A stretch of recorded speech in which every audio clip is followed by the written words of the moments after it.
Hey folks, here OS Reviews. You're watching our throwback video of the Xbox 360 here in 2017. In this video, we'll be briefly discussing whether this is still a console you should consider purchasing over 10 years later. As far as the design is considered, Microsoft did a pretty good job when designing the 360. It looks sleek with its curved edges, and it's held up relatively well with its chrome accents, even on this first generation model. You can see that the side loading door for the DVD or the game slot has a nice overall design. There's an oversized key for allowing the disc to eject, and there are also memory expansion ports located on the sides. On the bottom, there's an oversized power key along with an LED indicator and 2 USB ports for connecting consoles and accessories. So overall, design still looks fairly sleek and modern, which is definitely a good sign. Now, moving into hardware specifications, the 360 still works relatively well. It has a tri-core processor clocked at 3.2 GHz, PowerPC Xenon series, and it has a 500 GHz GPU for graphics.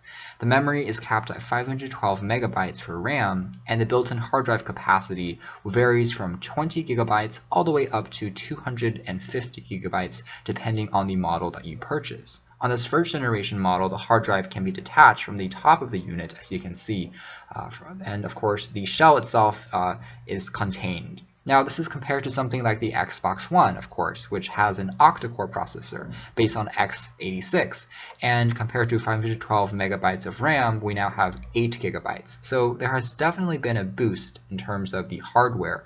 Regardless, most of the titles that you would want to play on the 360 still runs flawlessly, and of course you can add an expansion Wi-Fi adapter to connect it to the internet, and streaming video and web browsing remains fairly snappy and responsive. Again, a 3.2 GHz processor is still quite swift and quick, especially on paper, and that rivals maybe even desktops that you may have, so definitely is still a capable performer.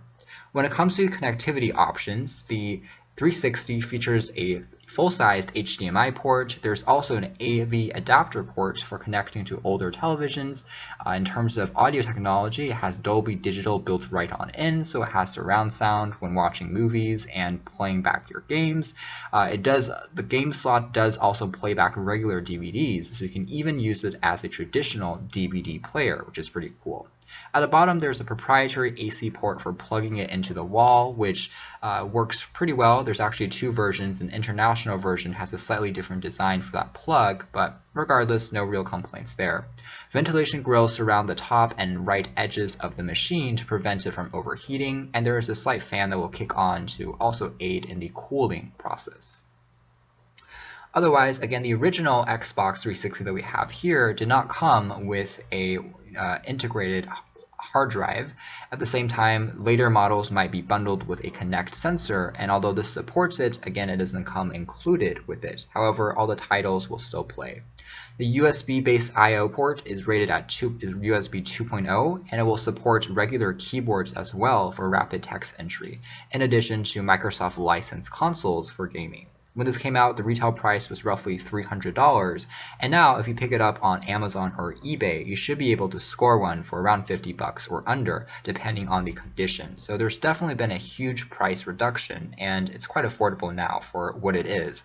And again, since there is still a vast collection of titles and games that you can find for it, it's not a bad deal at all. Especially if you haven't owned a 360 in the past, this might be a great option to pick up now and capitalize on the many titles available, and still gives you hundreds and thousands of hours of entertainment without any problems.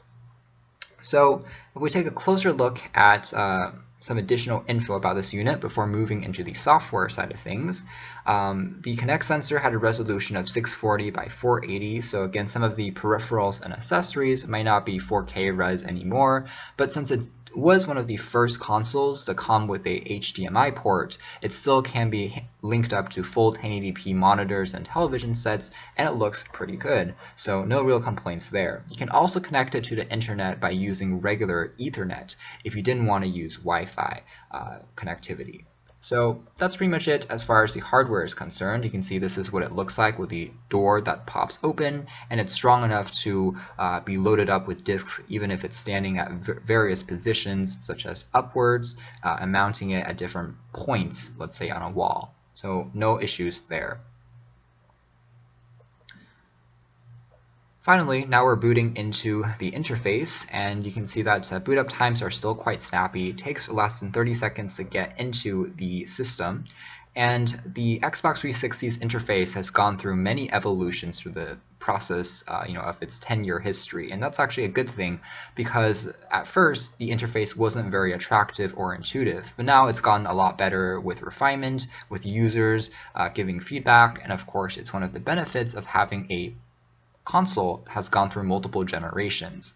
The tile interface is quite reminiscent of Windows 8, Windows 10, and Windows Phone, and that's not a bad thing. It's simple, straightforward, and easy to navigate, with carousel pages for home, social, games, TV, and movies that you want to stream, both online and offline, music, apps, and of course settings.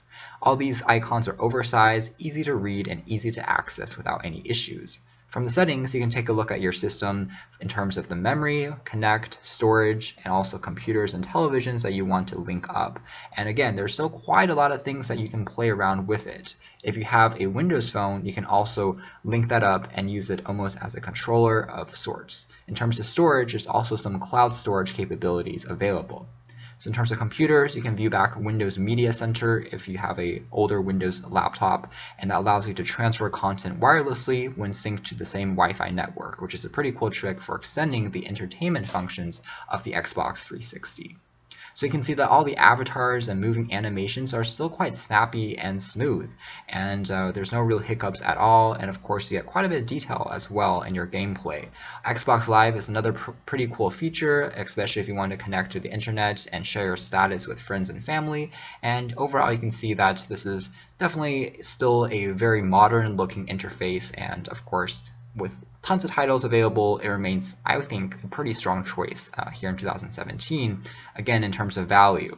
That is compared to the Xbox One, where you again have to shell out quite a bit more cash to pick one up. So that's been our look back at the Xbox 360, and overall I would say it's still worthwhile if you haven't gotten it yet, and you can check out more details in our throwback article, but this has been our video. Thanks for watching here at OS Reviews.